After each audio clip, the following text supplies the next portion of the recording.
We've been using it heaps, but we're still not done with it yet, so... It just looks good for photos. Like, it just... We're gonna keep doing it until it gets really repetitive.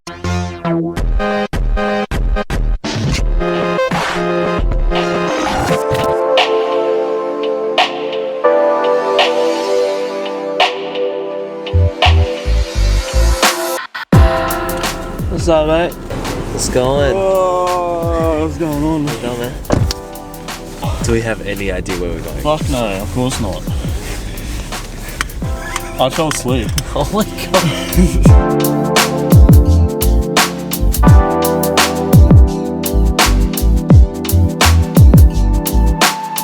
Alright, so we've arrived at St. Kilda.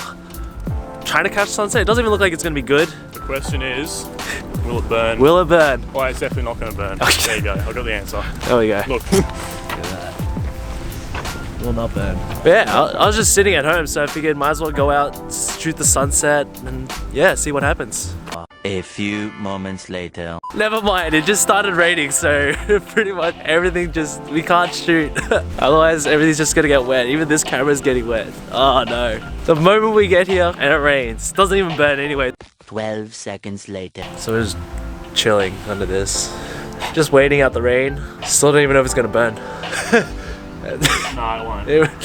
I don't know, it looks okay. Sky doesn't look like it's on fire, it just looks like, you know, I don't even know how to describe this. Just teasing us.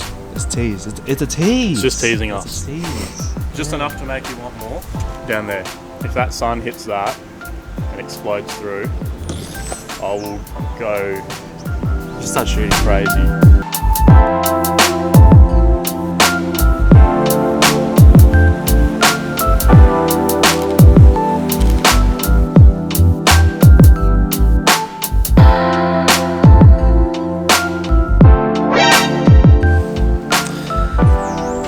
Daniel, you know when you go somewhere really far to shoot something Yeah. and you forget your SD card?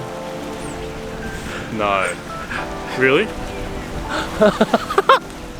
Oh no. Wait, okay. But the good thing is I always carry like... So you got a spare. I think I always carry a spare on my bag. There you go. Hopefully, I'll see. If I did, it'd be good. Alright, I usually carry a spare. I got a spare battery. Oh, wait. Oh, it's a bad SD card, but It's a what? it's a really small SD card, but it's something. 16, that'll do. It'll do. Yeah. It'll do. Moral of the story is, don't forget to bring an SD card, but at the same time, if you do, always carry a spare.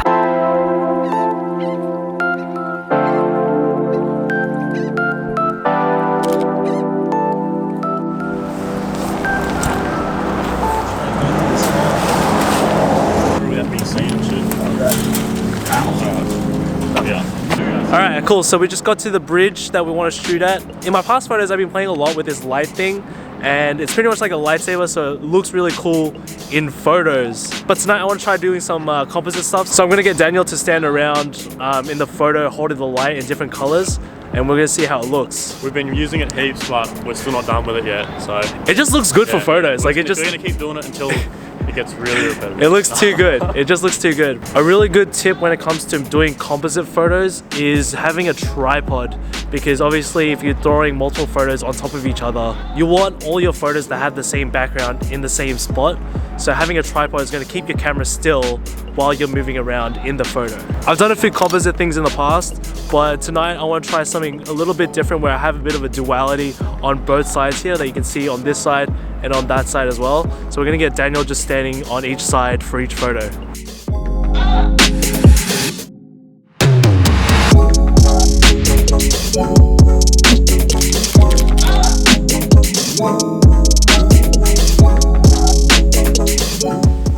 Alright, so now I'm going to show you how to do a composite edit. So let's jump into Photoshop and let's do it. Alright, so the first thing that I did is I imported my photos into Lightroom and chose the ones that I wanted for the edit and gave them a color grade. Now you can edit these photos however you like. This is just the colors that I like to use and personally how I want my photos to look. Now after you've edited all the photos, take them all and throw them into Photoshop. Okay, now once all your photos are in Photoshop, you can start putting them together. So with mine, I have a red on one side, blue on one side, and purple on the middle. And what I wanted to do is have a red versus blue and then have a purple in the middle because that's what the colors mix together to make, right? Okay, so the first thing that I would do is Control A to grab the entire photo and just drag it over to the red photo. Now obviously that's going to cover the red side, but you can easily fix this by creating a layer mask on the top layer and then using the gradient tool by hitting G or clicking on it and just dragging over the parts that you want to be seen on the bottom layer. And because we use the tripod, the background looks exactly the same, so it just makes the editing so much easier. So now the last bit is the tricky part, which is adding the purple into the photo. It's going to be a little tricky because it's sort of in the middle and spreading everywhere, so we'll try to work with it. So once again, Control A, drag it over and throw it on top of the photo. So what I would do is drag the opacity of it to go down a bit so I know where I need to go. And the next part would be make a layer mask just on that top layer. Then go to my brush tool and then make sure the brush is on black and just start brushing over the areas that you don't want to be purple.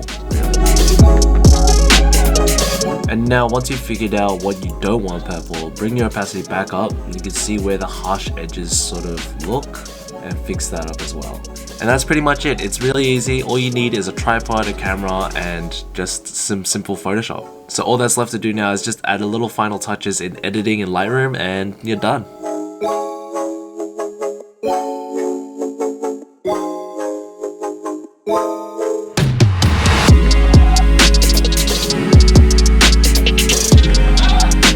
That's pretty much gonna do it for this composite editing tutorial and vlog. If you want to see more of my photos, do check out my Instagram at TobyTrin_. And if you like this video or you learned something, give it a big thumbs up, subscribe if you want, and as always, continue to create. I'll see you in the next one.